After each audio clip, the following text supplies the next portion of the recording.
is Milana, and I did my Great Gatsby seminar on Chapter 4. So I'll be talking about the summary of Chapter 4, the characters, my reflection of Chapter 4, the themes, and I'll talk about my discussion questions at the end. So the summary of Chapter 4. So Nick gets an invitation to Gatsby's party, and Nick is the only one who gets an invitation. During the summer, Nick continues to go to Gatsby's parties. Nick lists the people who attends Gatsby's parties. There's people that come from every corner of New York. A lot of them are celebrities, and actually no one has ever seen Gatsby or met him. Gatsby and Nick meet each other at the party. Gatsby and Nick's relationship grows. They become friends. Gatsby allows Nick to use his private beach, his hydroplane, and many more of his luxuries. But Nick notices he knows actually nothing about Gatsby. Nick then talks about a trip him and Gatsby take to New York. Gatsby tells Nick about his past, but to Nick the story seems highly improbable.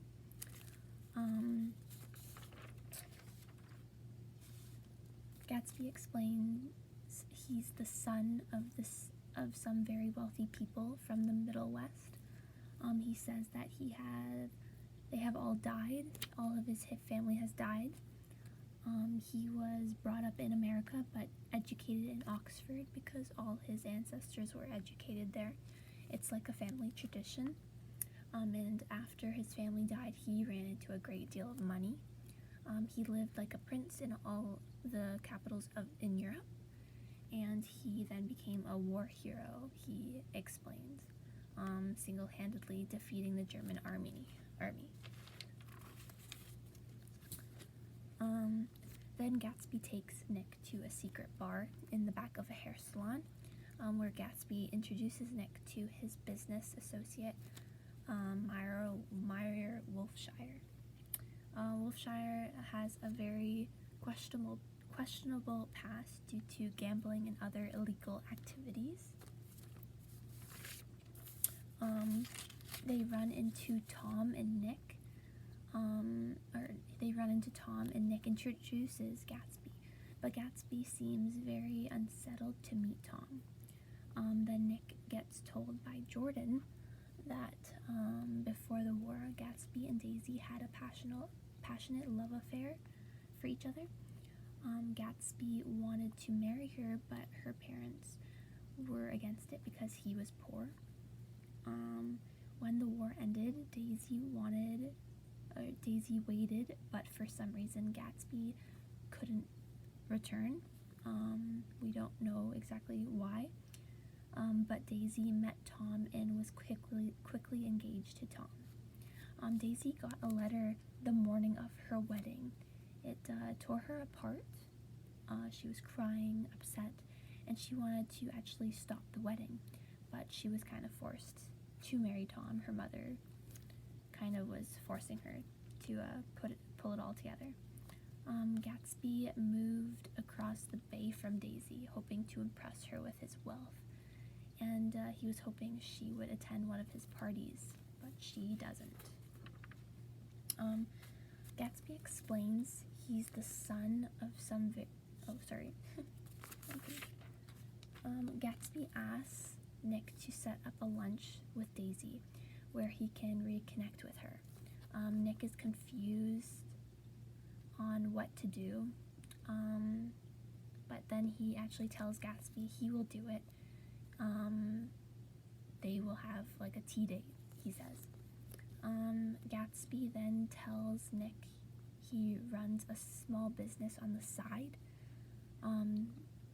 The origins of his money are possibly illegal, we find out.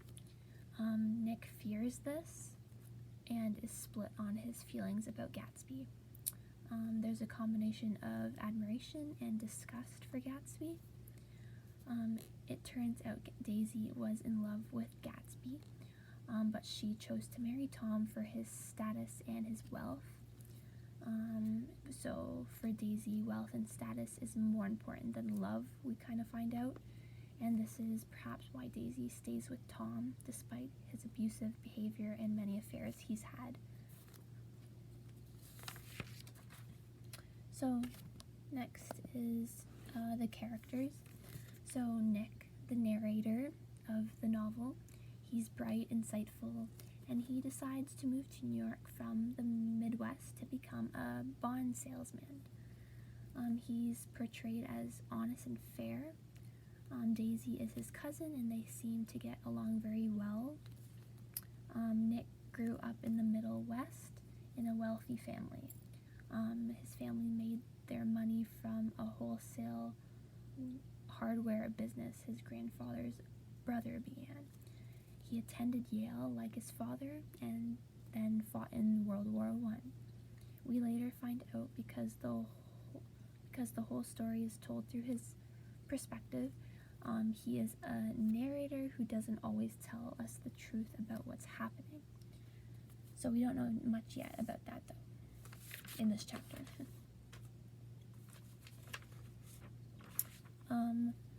So Jay Gatsby now. He appears to be the embodiment of the American dream at the novel's opening. Gatsby is a millionaire and the owner of a luxurious mansion where he hosts extravagant parties every weekend. He's depicted as a self-made man, exclusive and mysterious. He's built a lavish lifestyle in a post-war America. He was born poor as James Gatz, and he invented Jay Gatsby. His parents were actually dirt poor farmers, we find out, from North Dakota, but he never accepted them as his parents. In his own imagination, he was the son of God, destined for future glory.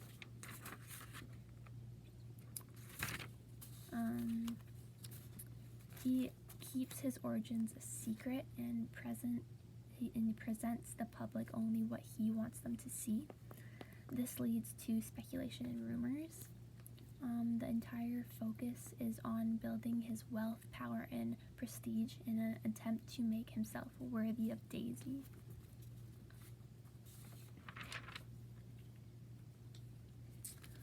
Daisy. She's the cousin of Nick. The superficial, self-absorbed love interest of Gatsby, we find out. She actually is married to Tom, and they have one daughter together. Daisy has an affair with Jay Gatsby. She represents the woman during this era referred to as flappers. So Jay Gatsby she met 5 years ago before Gatsby had to go to war, and then we find out he never came back right after the war for her. Tom is the husband of Daisy, like I just said. He's hulking, hyper-masculine, aggressive, and is super rich. He's self-centered and controlling, and shows a general lack of respect for women. He's manipulative. He manipulates situations and is kind of just not very good to other people. He represents the elite, so he's rich, as I said. Tom belongs to the leisure class and doesn't have to work because he's inherited a fortune of money. His chief and activity is playing polo. He has an affair with Myrtle, as we find out in the beginning of the story. So Myrtle Wilson is George's wife. She has an affair with Tom. She wants to escape her low social status for a better life. She dislikes her husband for being poor. And then Jordan Baker. This is Daisy's best friend from childhood. a wealthy professional golfer. She represents modern women. She ignores social conventions. She becomes romantically involved with Nick, but their relationship goes downhill. And when Nick discovers she's dishonest, that's when it goes downhill mainly. In an effect to always stay ahead, Jordan turns her back on telling the truth to get what she wants. And then we'll go on to my reflection of chapter 4. So in the beginning, I was confused on why Nick was the only one to get an invitation to Gatsby's party, and why it was the first time anyone saw Gatsby at his own party when Nick came for the first time. I now understand and believe it was to get through to Daisy. Gatsby was just using Nick to be able to meet her again, I think. I also wondered how Gatsby would get all those celebrities to attend his parties and why they came. When I heard Gatsby was letting Nick use all of his luxurious things, it definitely was to help his chances for Nick to do him a favor back and allow him to meet Daisy again. I'm sure he would not just let almost a complete stranger just use all of his things for no reason, especially someone with a low status like Nick. When Gatsby tells Nick his own story of his past, I didn't believe it. His whole family dying in the war hero story and inheriting all the money to live in like a prince in all the capitals of Europe just sounded too good to be true, in my opinion. Just like Nick thought, as I just said. Meyer Wolfshire is a very weird character to me. He acted weird and said weird things to Nick when they first met at the secret bar. It made me reconsider what kind of person Gatsby actually was, due to him being his business associate. When I saw how Gatsby and Tom acted with each other, I knew that something must have definitely happened between Daisy, Tom, and Gatsby. Then I found out Gatsby and Daisy were in a relationship before, and it all kind of made sense to me, just like Jordan Baker said when she found out. I did question why Gatsby was not able to return to Daisy after the war, or why he didn't ever contact her. Also, I really want to find out what that letter said Daisy received on the morning of her wedding, and why it reached her on her wedding day. Do you think it could have been Gatsby? Was it from him? Why didn't he go see her if he did know that she was getting married? And maybe he could have interrupted and stopped it. When I found out that Gatsby asked for Nick to set up a lunch date for him and Daisy, I didn't know if Nick was actually going to say yes or no to the favor. He looked and sounded very confused and wondered if he was going to be hurting or helping Daisy. When Gatsby tells Nick he runs a small business on the side, I started to think straight away to drugs. And then a thought in my mind came and said, is that how Gatsby might have gotten so rich? And we don't really know, so that could be a possibility. I did wonder how he might, if it is true, how is he not in jail? Why is he so popular with so many people? Why does everybody know him? And how has he not gotten caught yet, due to being so popular also? Nick fears the same thing as I do, just like what I just said.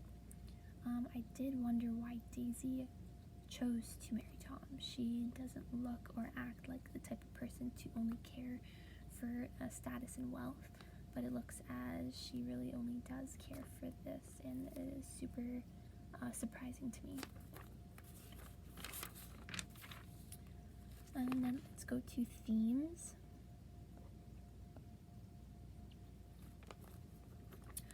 So themes. So my first theme is love. Love is portrayed terribly unromantically. No love seems to last in this novel, and no love seems to survive. So Tom and Daisy is the first one. They were probably happy, but definitely aren't anymore. George and Myrtle, they were probably happy, but I don't think they are anymore either, because Myrtle doesn't like George for being poor. Myrtle and Tom are actually having an affair. So their relationship is kind of odd too, because it's kind of romantic, but also Tom is abusive. Then Jordan and Nick, we find out that they're together, but it doesn't last for very long because they're very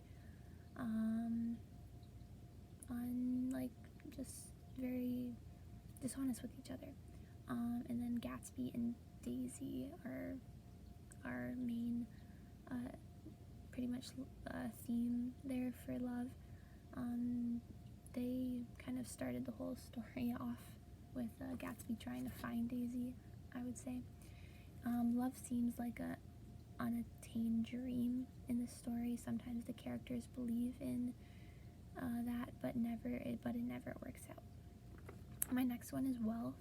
The characters almost all are obsessed with wealth and social standing. The problem being poor or wealthy comes into effect throughout the story.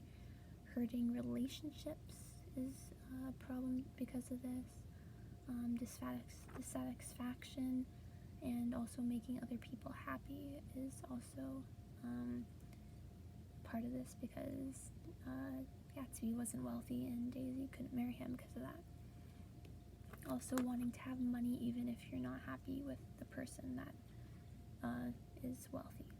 Then I have dissatisfaction. That kind of goes with the wealth, but it's pretty much just not having enough money, just not being in the right social class, I guess. And then I also have marriage. Gatsby believes him and Daisy would have been much more happy instead if she hadn't picked Tom. So there's many marriages in this novel, but a lot of them aren't happy together. It's only usually the ones that aren't together are happy, so like Gatsby and Daisy. And then lies is my last one. Nick turns out to not be honest. Jordan also is not honest.